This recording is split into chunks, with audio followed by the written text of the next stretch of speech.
stay fit. We're working to stay healthier for the year 2026 and beyond. We're working to network. We're working to meet new friends and to share ideas. But on that same Saturday, the NPP's presidential primaries will also take place. Now, this could shape the direction of the party and possibly the nation's future. But beyond the rallies, beyond the posters, and of course the promises, what are the numbers saying? What is happening on the ground? Which way is the wind blowing among delegates? This morning, we are going straight to the data. Now, our guest is a man whose research work has also sparked some conversation, some debate, and interest. He has been tracking trends, measuring momentum, and also analyzing the mood within the NPP through his latest poll ahead of the big vote on Saturday. Now, joining us now is this fine gentleman, Dr. Duah. Now, he is a lecturer, a researcher, a chartered accountant, a financial economist, and man of many sides. He's joined us here this morning, and he's going to break down for us to understand and appreciate the work that he's been able to do by way of the poll that he and his team have been able to put together. Now, throughout this morning, I've been saying to you that for you to really appreciate and enjoy and get to understand what he's about to present to us, what you need to do is to be able to join us on Facebook and also on YouTube. Now, he's with us here in the studios of Love 99.5. Dr. Duah, good morning to you. Good morning, David. Thank you for having me. Thank you for making time to join us this morning. And it's been a while. Yeah, it's been a while. I remember the last time you and I spoke, you were eyeing an MP seat. And when we had a conversation, you felt that you were going to annex that seat. I don't know what happened on that day, but I didn't go as expected. But you have been doing a lot of work, and we've been following behind the scenes, and we're excited. So this morning, you've put together some work, and you titled it the NPP presidential primaries, and this is your third public research. I don't know about the first and the second ones. I don't know whether my listeners are privy to that very one, but give us a bit of a gist about what the earlier polls showed, and then run us through this third public research and what your findings are. Thank you so much, David. So first and foremost, this started in August. Okay. So the first wave was in August. We did a sample size of about 20,000. Okay. And then the second one was September to October, and we did a sample size around 26,000. And this last one is from October 20th all the way to January 9th, and we're doing 40,988. Okay. Now, to just this is a foreword that they can read on their own when they go through the slides. And then the purpose of this research is important that we discuss it, that what we're actually trying to do was to examine how the delegate preferences within the new patriotic party have evolved after the 2024 general elections. So there are actually two contexts with our work. So this is actually a scientific academic research work. It goes beyond just polls. So we're trying to understand which factors are influencing what and what could lead to that. So what we did was to look at two contexts, and it's good that I come to this page, which will be easier for you to understand. Like I explained, the first one was in August, which was our baseline. We did the mid-cycle in September, October, and there's the last one. So in 2023 primaries, that was in November, if you are to start from 2007, it was between His Excellency Nana Addo Dankwa Akufo-Addo and Honorable Alan Kyerematen. It was this two-horse race, though there were other people that went for the primaries. And then you could see that after His Excellency Nana Addo Dankwa won, and then moved on to 2012, 2016, was still that two-horse race, but you could see that the gap with time was widening between the two candidates. Then we moved on to 2020, especially to 2023. It was now Honorable Alan Kyerematen, but this time round, the Vice President, His Excellency Dr. Mahmoud Bawumia. It was a two-horse race, so you could see that the factions were those for Alan and those for Bawumia. But around when they were going for the super delegates in August 2023, that is where we saw Honorable Kennedy Ohinejapon, because I personally did not see him as a main contender at that time. So he joined the super delegates and he surprised everybody. It wasn't the two-horse race that everybody thought it would be. It became His Excellency Dr. Mahmoud Bawumia coming first, and then Honorable Kennedy Ohinejapon coming second, and Alan coming third. And that is where Alan's exit and a lot of things started there. So in November 2023, if you look at the polls as at that time, And one of the most popular posters that time was Ben Epson, and everybody believed him so much around that time. Now, most of the polls around that time were predicting an emphatic win, actually, for His Excellency Dr. Mahmoud Bawumia. Some putting him as high as 90s, 80s, 70s. I hardly saw anything going below that. And then some predicting as low as 12%, 7% for Honorable Kennedy Ohinejapon. I think there was only one research that predicted around 27, 31 also for him. But if you look at the outcome of the 2023 November elections, what happened was that Honorable Kennedy Ohinejapon got 37% and Dr. Mahmoud Bawumia got 61%. Now, what it simply means for somebody who doesn't understand data and statistics is that out of every 10 people that voted in 2023 primaries, 4 of them, approximately 4 of those people, voted for Honorable Kennedy Ohinejapon, and 6 of those people voted for Dr. Mahmoud Bawumia. So what it means is that both of them have a very strong base going into any other elections. Then the next context is the 2024. Now, even the 2023, there's something I would have to state there. In that 2023 general elections, Ghana, we run what we call an executive presidency.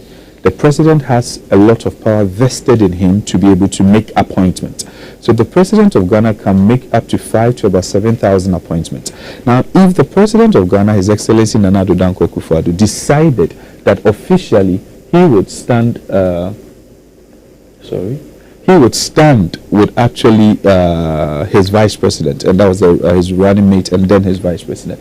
By virtue of the president officially or openly endorsing his vice president, what it meant was that you have most of these 5,000 to 7,000 appointees naturally towing the line of the president, because he has that power to even remove you, reappoint, and so on and so forth. So that would also mean that some of the national executives, the regional executives, all those who need favor from the man in power can also, in a way. So there was this notion of establishment, whipping in line that happened in 2023. Irrespective of all of this, Kennedy won Central Region, he won Volta Region, and came so close in Greater Accra. So 17,200 in Greater Accra and 19,002 for 17,200 for Honorable Kennedy Ohinejapon and 19,002 for Dr. Mahmoud Bawumia. Now, that was a very close contest. Just these 3 places he did well, he had 37%. Now, most of the polls that are out already, for one thing, they all agree that he's going to win Central Region. They all agree that he's going to win Volta Region, and at least they know he'll perform very well in Greater Accra. If you are to go by even just this logic from their research, then it means that the man cannot get less than the 37% he had in 2023, just by their own logic. What it means, and I explain to you because we have something called the population density, which we have 6 regions. Among these 16 regions, that forms 69%, almost 7% of it. And what it means is that I'll explain that to you as we move on. So what happened is that we did the first research. Left with me alone, after the first research, I would have just left it, because I have stated emphatically, I am not a neutral person. I am an objective researcher, but I'm an interested party. I'm a member of the New Patriotic Party, so I have an interest in this.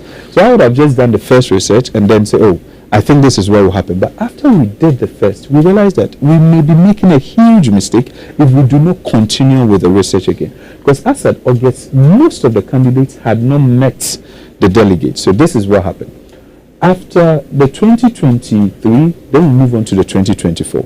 In 2024 general elections between Dr. Mahmoud Bawumia and then His Excellency Dr. Mahmoud Bawumia and His Excellency John Dramani Mahama, it was not a 23,000 loss like what happened after the runoff between His Excellency Nana Addo Dankwa Akufo-Addo and His Excellency John Evans Atta-Mills. It wasn't even 500,000 loss like what happened in 2020, or even a 1 million loss like what happened in 2016.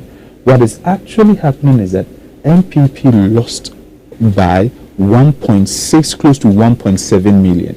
Now, with that loss, it was something that shook the delegates. Now, these delegates are the representation of the party, starting from the polling level to the constituency executives. So what happened is that when that loss happened, and remember, NPP in 2020 won by 500,000. So there was literally a net flip of about 2.2 million, averagely. So they asked themselves 2 questions here. Did we present the right candidate?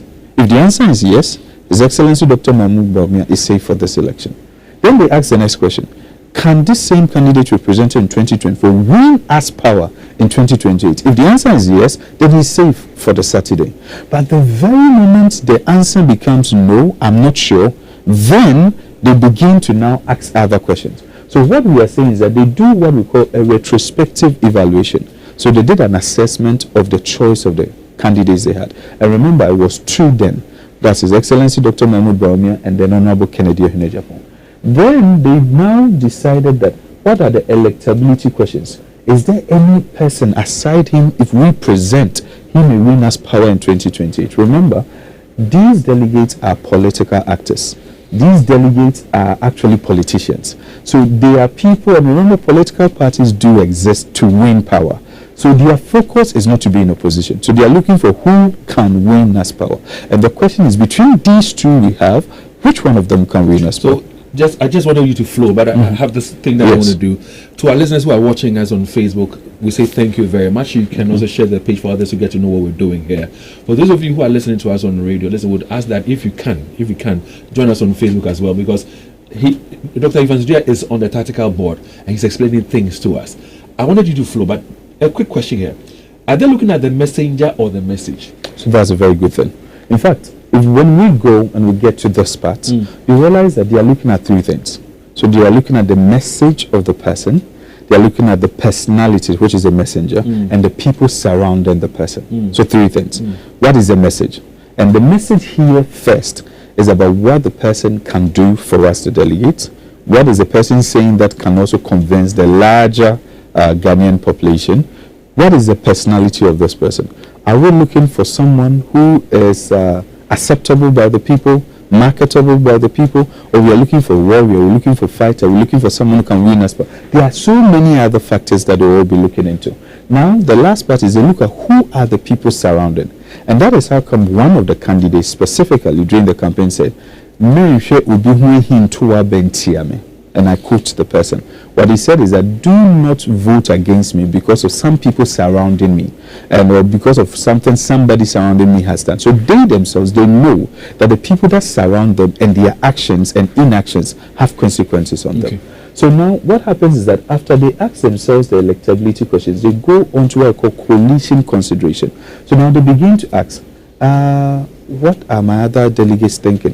What are other people thinking? Then they narrowed their preferences to these two, but then they were glad to have Dr. Barney Champon step in, Dr. Yausedutu step in, and Engineer Kwabena Japan come in again, because he was already part, but he dropped after the super delegates. Now, at this point, they have 5 people, but they are still not sure. So then they come to the engagement translation. This is where these candidates begin to now meet them. And as they are meeting them, they're having local interaction with them. Now, the messaging is very powerful at this stage. The encounter with the candidate is very powerful. The sentiments they feel, the impact after that person has left. And this is very easy because once this person leaves, the following week or day, another one is coming. So they can easily look at the two and say, this man can win us power, this man can't win us power. So this is a simple question it's not about loyalty lines. And the advantage with 2026 elections is that nobody is hoping anybody in line. You are not in power, you don't have the leverage, you can't do that. So it is an open market that people now can choose who they want to. So indulge me. You just mentioned the fact that, you earlier talked about the establishment candidate in Dr. Mahmoud Bawumia because at the time Nanado was president. This time around, Nanado is not president. He doesn't have much, And he has even decided to stay neutral and allow the party. This time around. Yes. Is that also in any way impacting what is happening on the ground? It does. We also know about some members of parliament and also some leaders of the party who are also endorsing Dr. Mahmoud Bawumia, for example. Is it also playing into... So endorsement has its impact, but endorsement is not very significant. Endorsement just shows who the establishment would want to have. But this, when we look at it carefully, the composition of the NPP delegates, you're having, in simple terms, out of every 10 delegates, 9 of them are the polling station executives and 1 are at the top. So what it means is that if those top have enough power, leverage to order and convince those at the bottom, then endorsement have that. But you're in opposition, you don't have power, you don't have that leverage. So at the end of the day, your endorsement is as good as the very few people you control, not the whole. Sure. Yes. Again, before you move on, indulge me again. You mentioned the message that they're giving out. Yes. Now, we know the strengths and we know what individually they have been able to do in the past for themselves. Is that what they are running on? Is that the message they're thriving on, or they're doing something else? I'm talking here in terms of the 5 candidates. So what is actually happening if you pick all the 5 candidates? So Dr. Mahmoud Bawumia's message has been about the fact that there's consistency, there's an advantage in consistency. Some of them are mentioning the fact that he's been widely marketed, he's well known, and so on and so forth. And I think in his last days he's also started mentioning about the fact that he has this welfare system that he put in place, and so on and so forth. So basically that's where he's trying to go, that we've already done it. Nobody wins the first time. Let's go again. And I'm sure that Ghanaians will realize the good works that we did. If you pick Honorable Kennedy Ohene-Japon, he's saying that I think there has been a lot of challenges that we've had so far in terms of Edidija. And therefore, he wants to make sure that there is fairness and people are treated right. And he then refers to the things that he's done in the past. Now he moves beyond the delegates and tell them that it's about jobs. And it's about industrialization, and that is how I'm going to help you by creating jobs for you and doing that. Dr. Barney Chamberlain is saying that if these 2 people could do the job, I wouldn't have to come in. So he thinks that the true front runners are not really capable of winning as power, and for that reason he's capable of doing that. Why? Because he's young, he's someone who understands the system, and then he can do that. So his main message is that they can do it, and that's the reason why I've stepped in and I can do it. And then you are having Dr. Yawse Duchum, who's saying that look at my record with education, and then I have look at my record with education and see what I can do. And then you have Engineer Kwabena Japan, who is saying that we should go back to our roots. It is important that we know where the party started from and where we are going. Now, again, one last thing, and then I'll allow you to flow freely. And that last bit has to do with how their message is impacting the delegates at the various constituencies. So the delegates, like I mentioned, are political actors. So as a matter of fact, they have what I call political memory. So when you tell them something, even when you make a promise, they will just look at the past, what you said in the past, and what you did against your words, and what you are saying you will do. If they sync with it, you are good to go. If they have doubt with it, then they are not really paying attention to it. Right, so now you have the leeway, please flow. Okay, so here we're looking at the consolidation here. So after they've met them, now they consolidate their stance.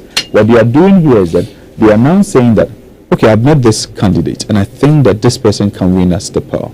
And then they check with other people, and then they look at the message, then they consolidate it together. And around this stage, what they are doing is that they get to the last stage where most of the undecided has reduced. So in our final wave, the undecided has dropped. In fact, as at the 9th of January, when we were done, we boldly said that 96.6% of the people have already decided who they are voting for. And no level of propaganda or scheming or spin will change their mind. So it is very clear who they want, and we think that the order of our research would not change. Margins can change, but who is first, who is second, third, fourth, fifth would not change as a Saturday. And I'm very confident about it, and I'll show you why. So we used 204,893 for and this is the 2023 delegates who voted. In 2026 is the same number plus former appointees, former executives, now the TESCON, and then those in the diaspora. We did not add the new people to it because as at the time we're doing the research, they had about 215,000. So out of that 215,000, we realized that it reduced to 212,000, and the 212,000 is now around 211,000. What that basically meant was that we didn't want a situation where we select or random sampled someone just for us to finish complete the research, and then they will tell us that that person is no longer in the album. So we decided to use the album from the 2023 because it's the same delegates that voted in 2023 that have voted in 2026 plus some few additions. it is very good that we state emphatically. So we did 40,988, and our sample size probably is the biggest sample size out there, out of all the polls that have come so far. But why it is big is not because it doesn't mean that when your numbers are large, yours is better. No. We are having almost 40,000 polling stations in Ghana. If you want to get what we call, in terms of scalability of the precision and the reliability of this research, the more polling stations you touch on, the more constituencies you touch on, the more regions you touch on, the closer your outcome will be to the reality. So what we did was that we tried as much as possible to sample randomly the top and also the polling station executives. So we tried that at least every polling station, one person should be called. However, there are some surprises that we have here, which is about 9,432. So we can't boldly say that we were able to interview everybody. No, or every polling station, because there are some people that we called who are unreachable or unavailable. Now, there's also this part of it where I need to explain. What we did with this last wave was that because the first one and the second one, we realized that some of the candidates had not met all the delegates. What we did was important. We ran the itinerary of the candidates, the tour that they were having. So what we did was, we started with Bunu East Ahafo, Western North. These three regions, as at October 20th, Dr. Mahmoud Baumia, Honorable Kennedy Ohene Japan, Dr. Brian Echampo, at least they had all done these places. And Dr. Yase Duchum, they had all touched these places. So what we did was that we followed. So if you realize, we ended with Ashanti region.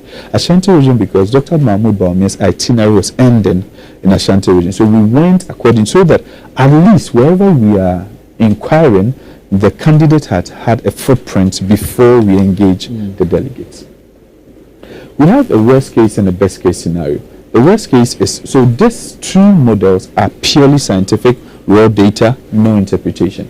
In the worst case scenario, we have people who are not sure who to vote for and people who are sure but cannot disclose it to us. And in the best case scenario, we assume everybody is voting. Now, to take any interpretation out of it, we picked the undecided, then the undisclosed. So we picked them and then random sampled that again. And when we random sampled them, we now went on ahead to interrogate them. So we have research group A, research group B, and C. So research group A, now we move that same sample to research group B and C. You to call these people and let's see if this time they will become still undecided, undisclosed. When we did that, out of the ones that we did, 87% of them were actually going for Honorable Kennedy Ohene Japan, 6% for Dr. Brian Echampo, 5% for Dr. Mahmoud Baumia. So what happened was that we used that one to extrapolate to the sample of the undecided and undisclosed, and then shared it proportionally for the best case scenario. So in terms of methodology, I think we've already explained. In the NPP album, there's only phone numbers. There are no addresses. So the best way is to make phone calls.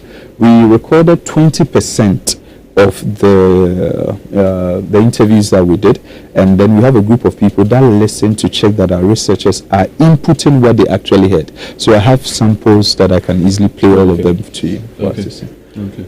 Then this is the outcome in terms of the worst case and then the best case. If you look at it, in the worst case, Honorable Kennedy Ohene Japan, there's the last one, is in 47.07%, and in the best case, 52.59%. What it simply means is that in the best case scenario, if anybody is crossing 50 plus 1, then it's only Honorable Kennedy Ohene Japan. But it's important we look at it this way. Like we mentioned, we did three group of research.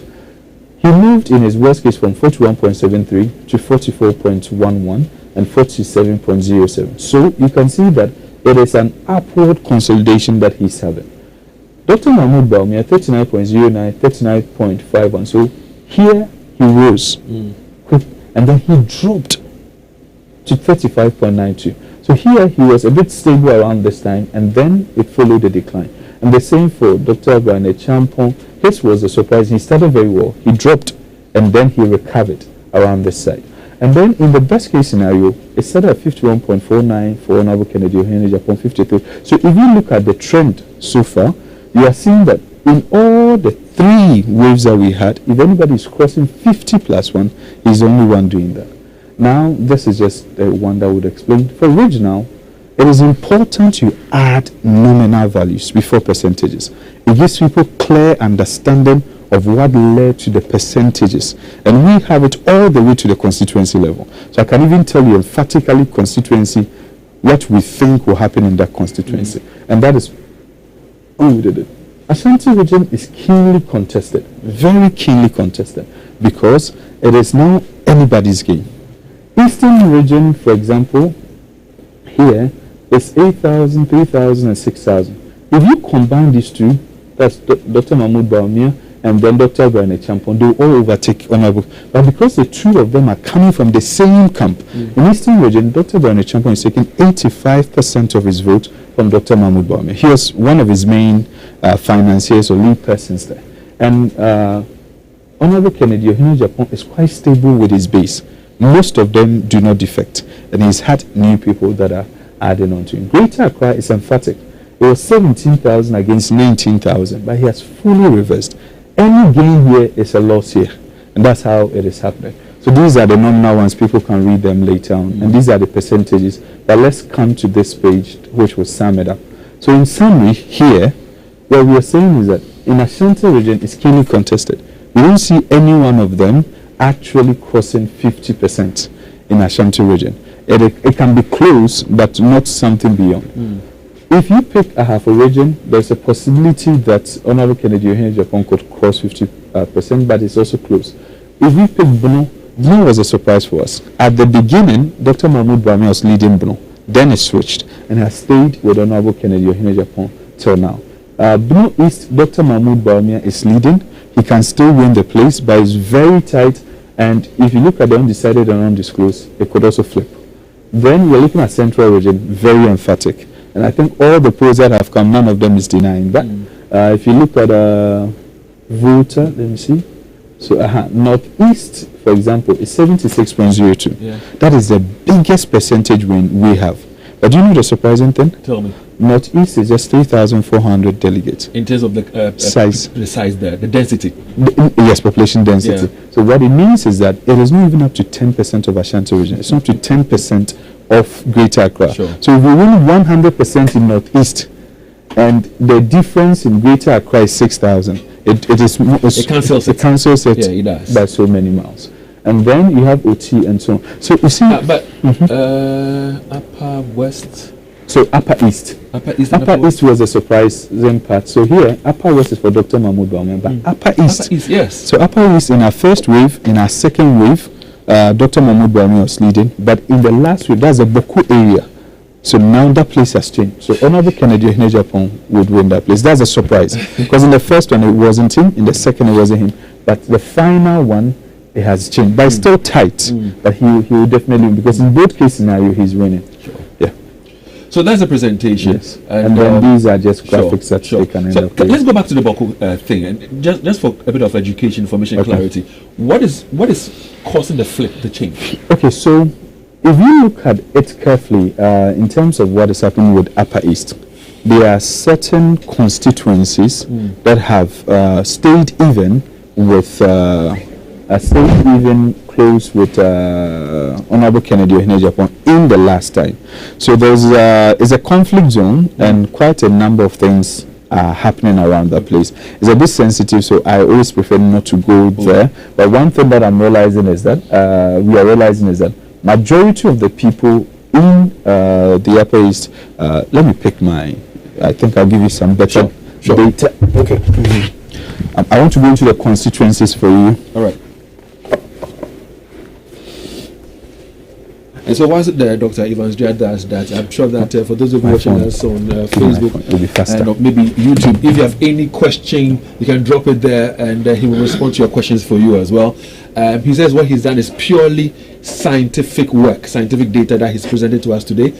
Today, because we have ample time, we will also activate our phone lines, so you can also call and engage with Dr. Evans Duah, who is with us in the studios of Love 99.5. He's done 3 waves of work. There's a final work before the whole elections on Saturday. Our WhatsApp is also available on 0540-448747. That's our WhatsApp number. You can send in a text and ask a question or make a contribution, or you can record a voice note and send it in. Our WhatsApp number again is 0540-448747. Doc, are you there already? Yes, just a sec. Oh, okay.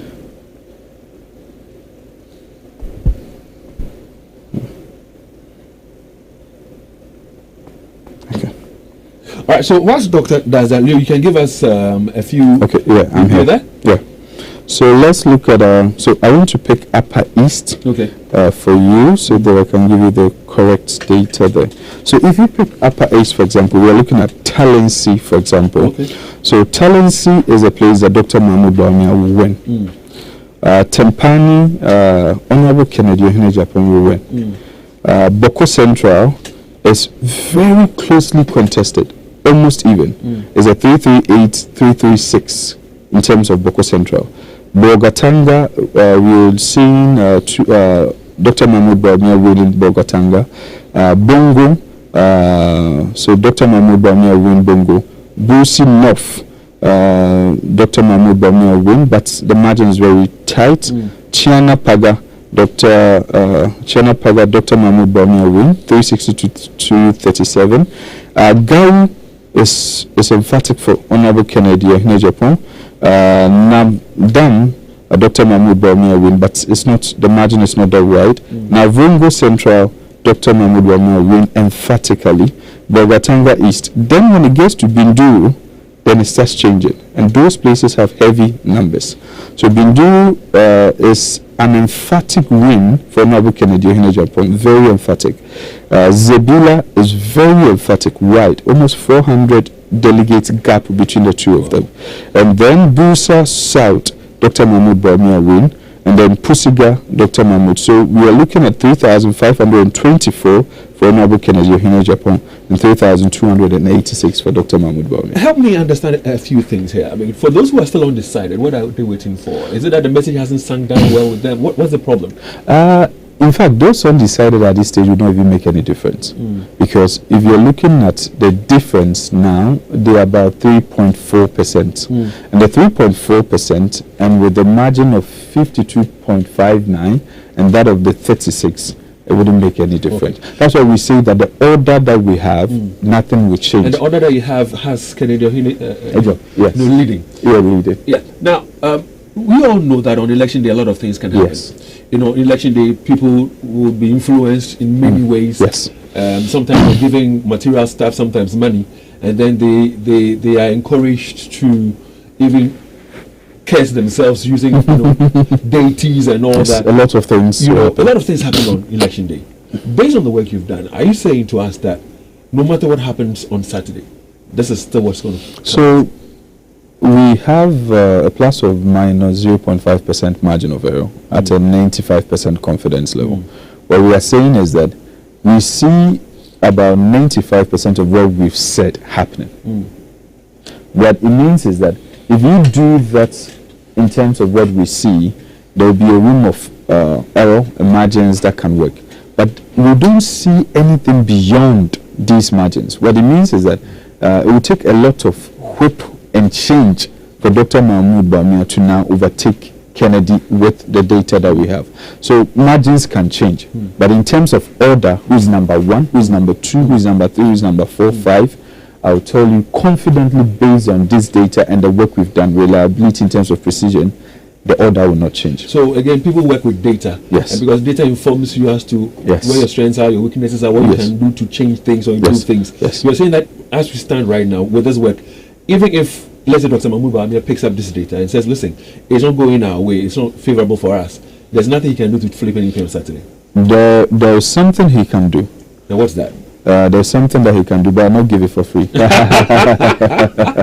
And unfortunately, it looks like it's a bit very... When we did the August one, and that's how come I always tell people, my work is meant to help with strategy and intelligence. In fact, this work is not even for this primaries. Okay. This work is to tell the NPP that we can use very credible, authentic data to make decision. In fact, in 2024 elections, we did a very small survey with my team, very small one. And we realized that NPP could lose the elections with over 1 million. I didn't bring it out. I spoke with some few people, and instead of looking into it and letting strategy direct us, I remember the response for 2 people, and they said, we have ways and means to win the elections. So we leave it that way.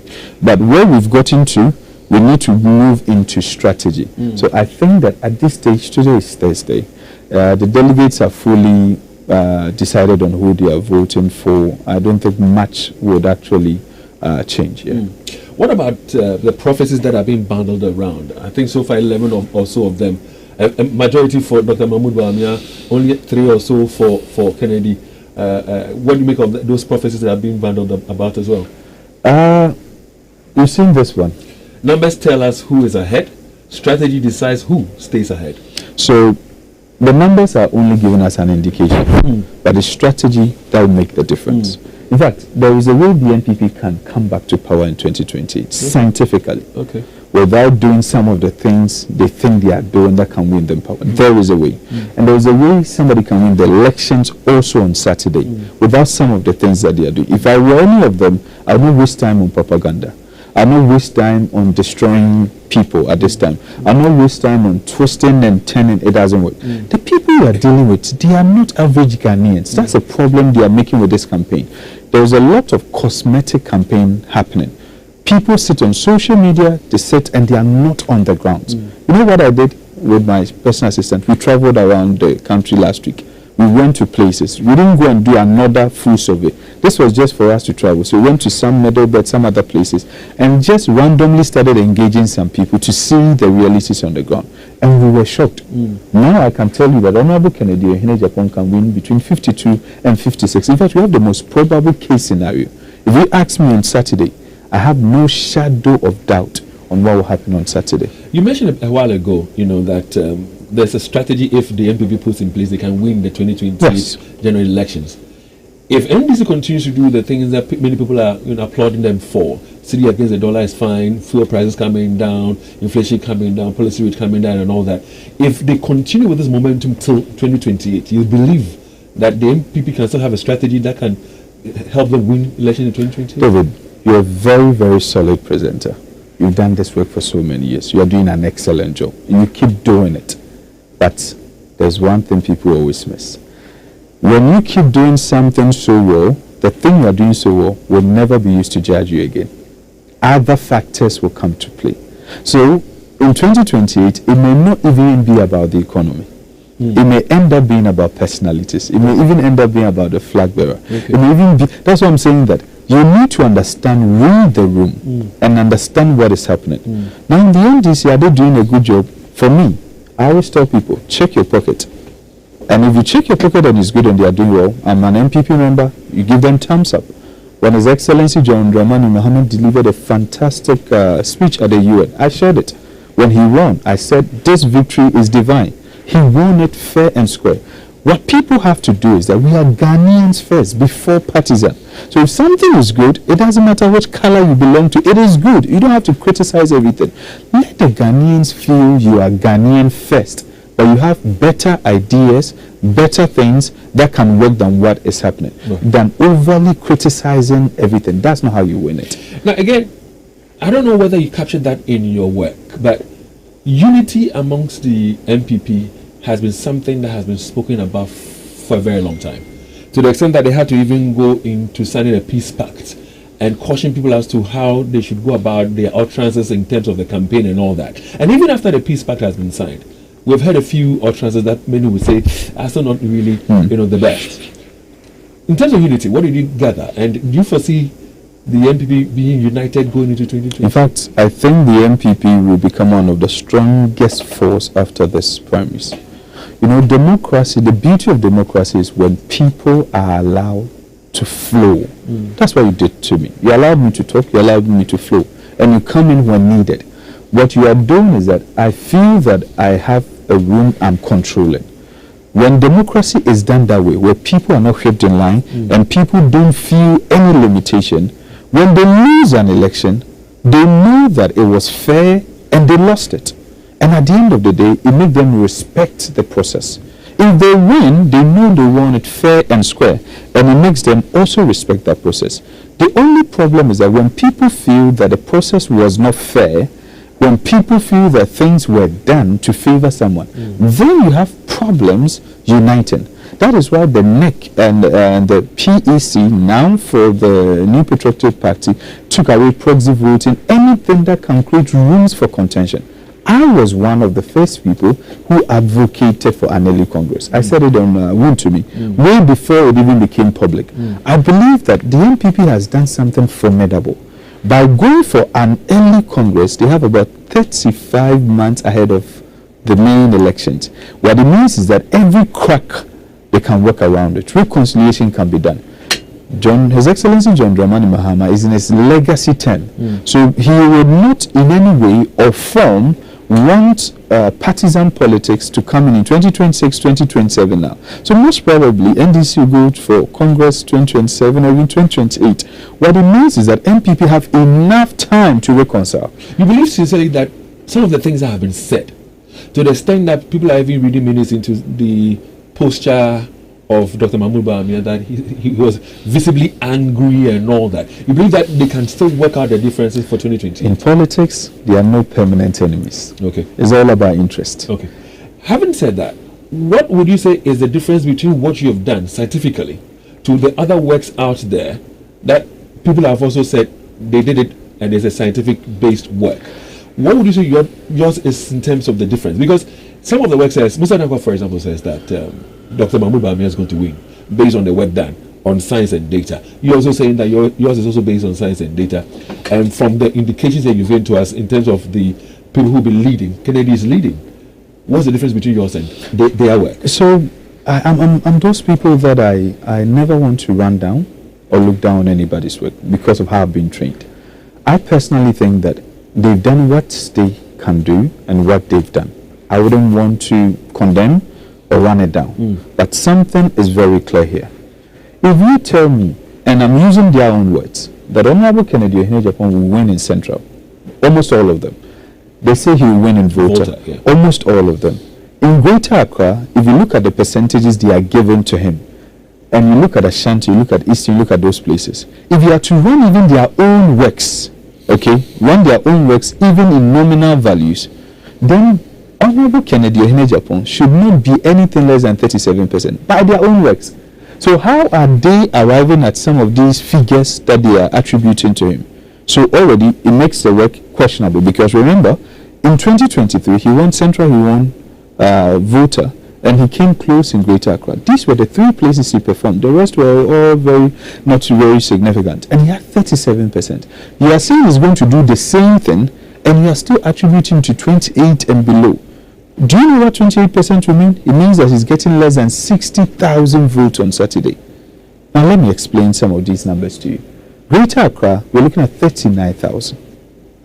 Ashanti region, we're looking at 25,000.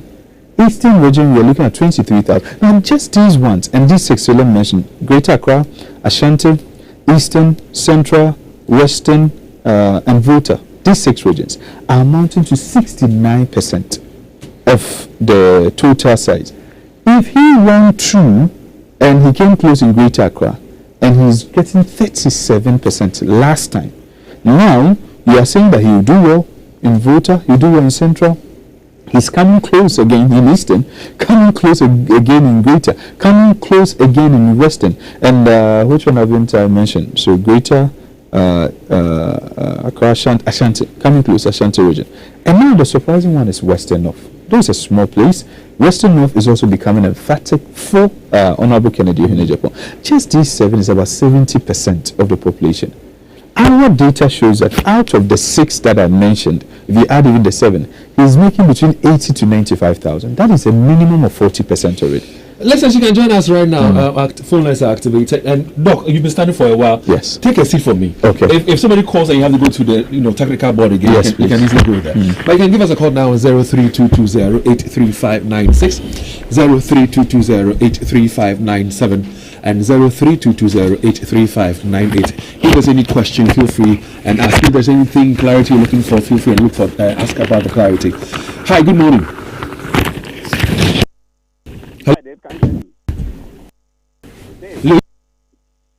Hello, good morning. Hi, Dave. Yeah, good morning, Leo. How are you? Yeah, we are doing good. Let's hear you, Kofi Benu. Yes. You see, I have never believed in opinion polls because, you see, opinion polls are not scientific. They are neither scientific nor spiritual. To me, it's sentimental. It's thinking of the delegates, those who are going to vote. Because even an hour for them to cast their vote, something can influence their voting direction. Monetary terms can even change their voting direction. So some of these things, if it is scientific, you see, we had Dr. Smasapon who came to your studio, prove, scientific data to show that the NPP is going to win. But they lost. So some of these things, if it's not a lecturer, if our guest is not a lecturer, then fine. If it's a lecturer, I don't want the lecturers to go into some of these predictions because if it fails, how are you going to how are you thinking that your students should take you? So some of these things, I think it should. I hear you. Well, thank you very much for joining us. You want to quickly respond to this? So I think he's right with. All right. So let me take another call. Hi. Good morning. Yes, sir. Good morning, David. Yeah, Christoph. Good morning. Welcome. Let's hear you. Yeah, good show. I want to say thumbs up to the man in the studio. He's a great communicator, and I'll task him to have a research on why people don't go to church of late as it used to be. David, I want to say that with what he has putting on the ground now, so which of the candidates is his research favoring? Is it Dr. Baumia? Is it Honorable Ken? And all that? And then two, as what he's saying, David, even on the D-Day, a lot could happen. A lot could happen. Do you know that Bernard Champon is doing very well? Because he comes to direct and talk to you on his own, and he gives you money. That's to do for him. I'm saying that no candidate can win this. You said one time, I'm sure it will go into a runoff, and that is where the other candidates will rally behind a particular candidate. And that. Thank you very much, Christoph. We appreciate your call. I think we have time to pick just one more call also. Hi. Good morning. Good morning, David. Yes, sir. Good morning. Welcome, sir. Yeah, David, this is Kwame. I like listening to him, but my concern is that this is a scientific research, and he tells us 2 days to the elections the outcome can change, and he asks him how, and he says it's not for free. David, this is not a researcher; he's a business person. Thank you. That's a good one. No, that's a good one. How do you respond to that, by the way? So I personally think that from where I am, I actually take a lot of very good faith when it comes to criticisms. I have a very thick skin, by the way, and I don't take it very personal. I try to understand the person from where they are coming from. If I say that I'll not say it for free, and then he says I'm a businessman, yes, I'm a businessman. I teach people on finances. I teach people on how to make wealth and how to make money. So it is important I let people know what you give for free and what you don't give for free. In our part of our world, consultancy is one of the things that is highly abused. You have a friend who is a medical doctor and people would want to consult for free. You have a friend who is a journalist and they want to consult for free for comms. They don't want to pay for the expertise. They don't want to do this. I have a Facebook page which is more international. So I have a personal one which is local and then one which is international. The international has about 287,000 followers. The local one has about 9,000 followers. Now, if you look at the international one, the gigs I get are all coming from the US and they are willing to pay. They want to even talk to you on mental health issues and they want to pay.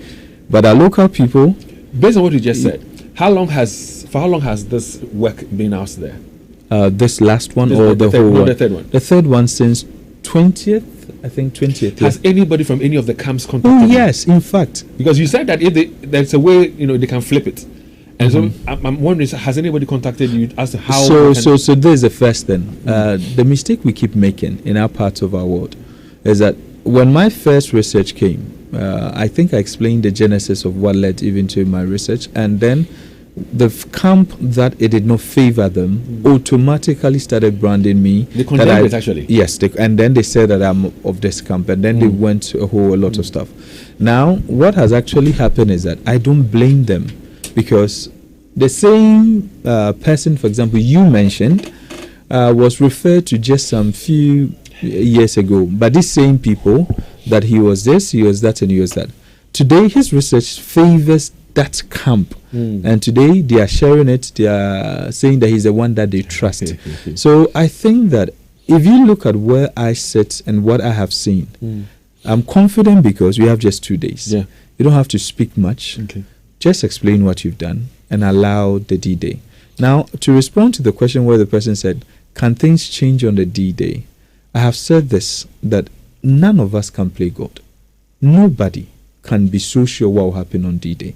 What we can do is that we state emphatically, and our biases are clearly stated. The research has a scope. It has a time period. And that time period is what we've said. On that D-Day, things can happen. But we expect all the candidates to be as rigorous as they have been. And if they are all to do their work as they've done, then we don't expect that to be a lot of loopholes for D-Day, some of the things that people can do.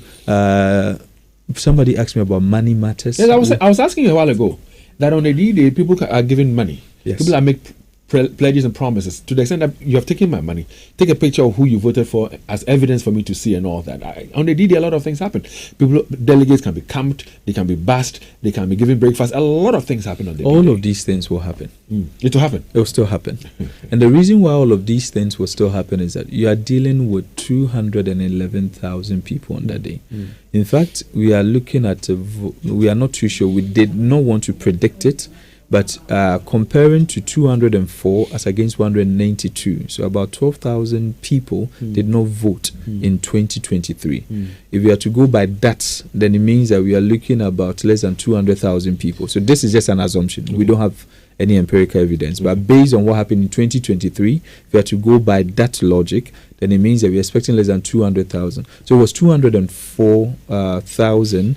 And then 192,000 people turn out. Yeah. So about 12,000 people did not show up that time. So what we're just trying to say is that based on that logic, it is possible that out of the 211, even if 12,000 people don't show up, again, then we are looking at less than 200,000. So if you're looking at less than 200,000, what anybody has to do that day is to get 100,000.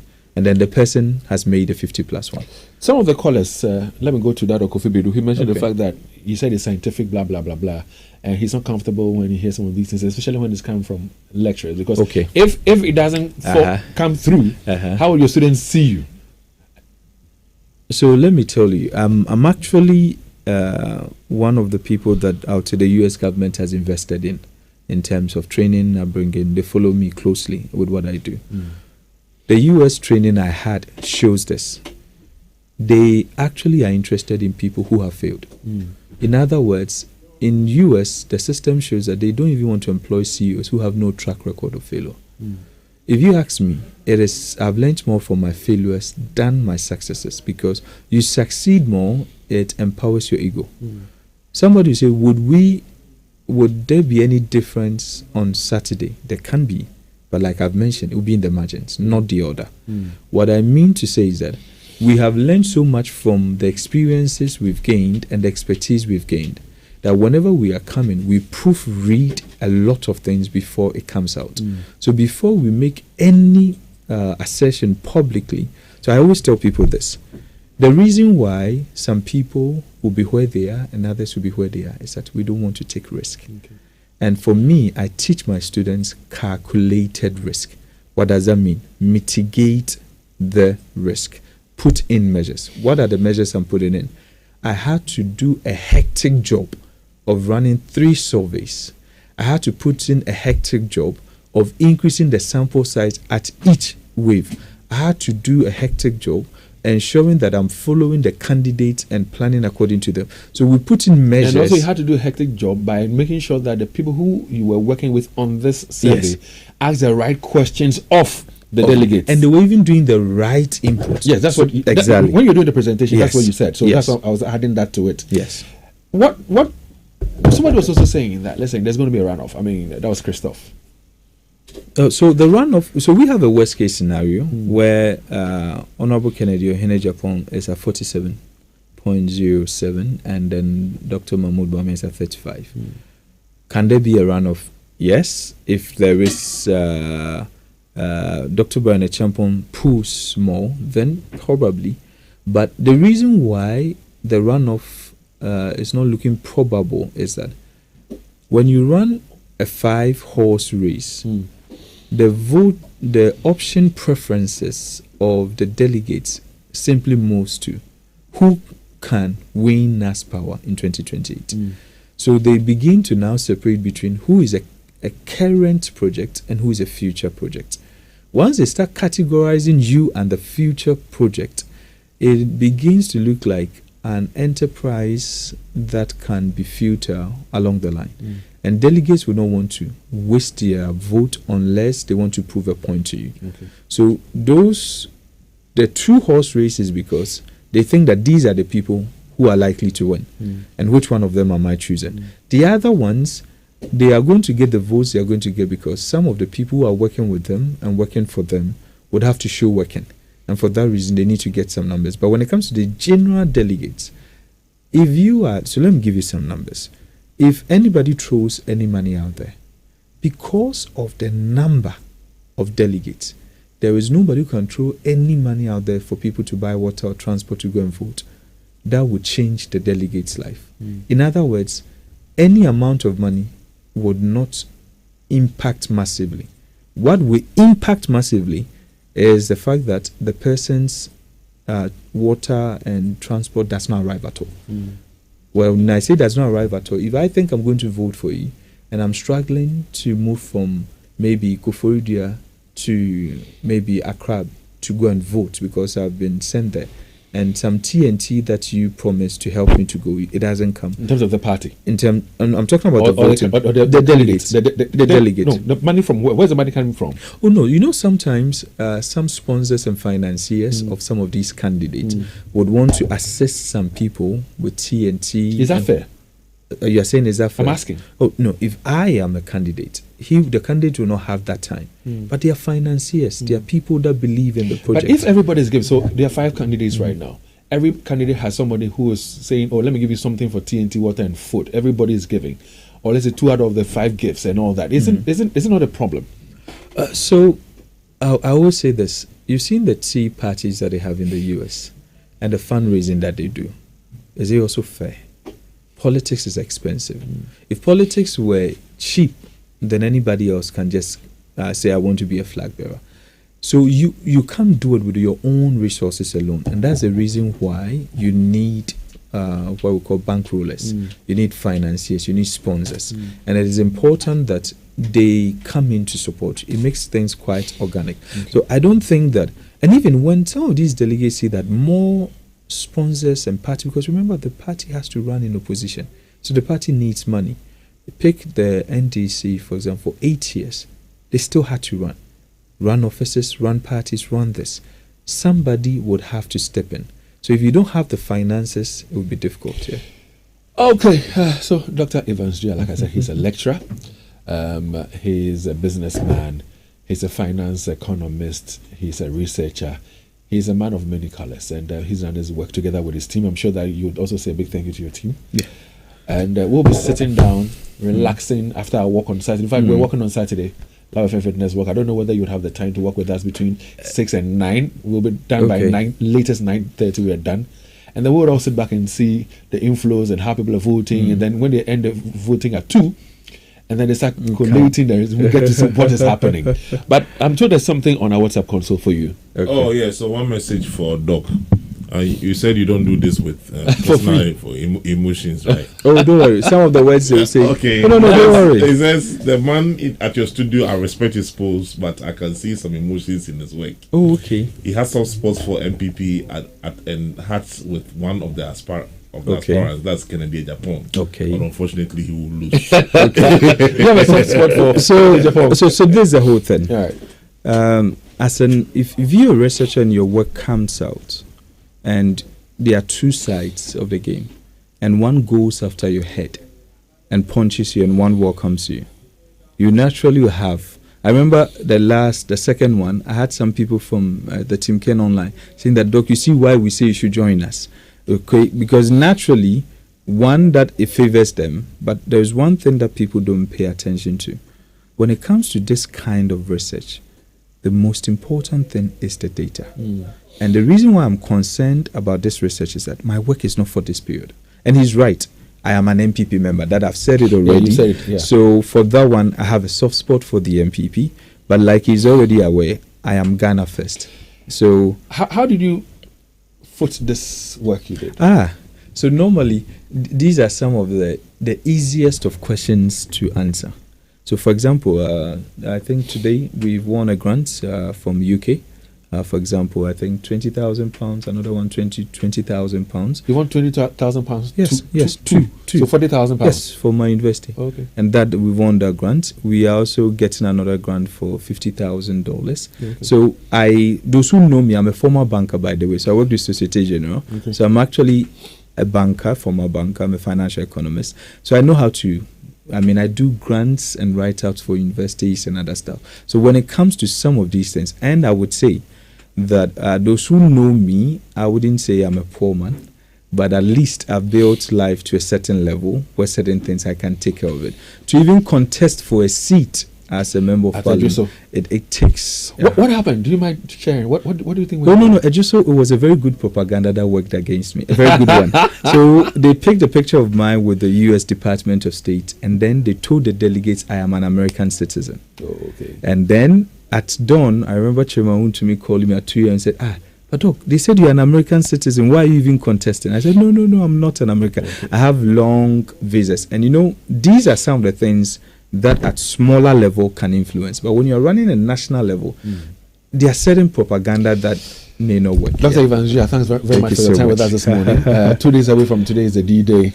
And then I'm sure that latest by 4 p.m. or 5 p.m. on the Saturday, we get to know whether your work is going to come to light, or we'll call it as Doc. What do you think went wrong? If it goes well, we'll give it a thumbs up. If it does well, we'll ask questions. But at the same, thank you very much for joining us this morning. Thank you so much, David. On the Super Morning Show. Let me say this thing to my research team. Because I think for some reason the supervisors, the professors don't want to be known, but I want to thank them. We have some of them at very high level in management at some of the universities, and I want to thank them, Research Group A, Research Group B, and Research Group C, for all the good work that they've done. And I may be the face of the work now, but it is a work of more than 150 people. And I thank all of them so much. What next for you? What next is which area of research are you going to go into? So right now I'll move straight into strategy after the primaries, and then I'll start to help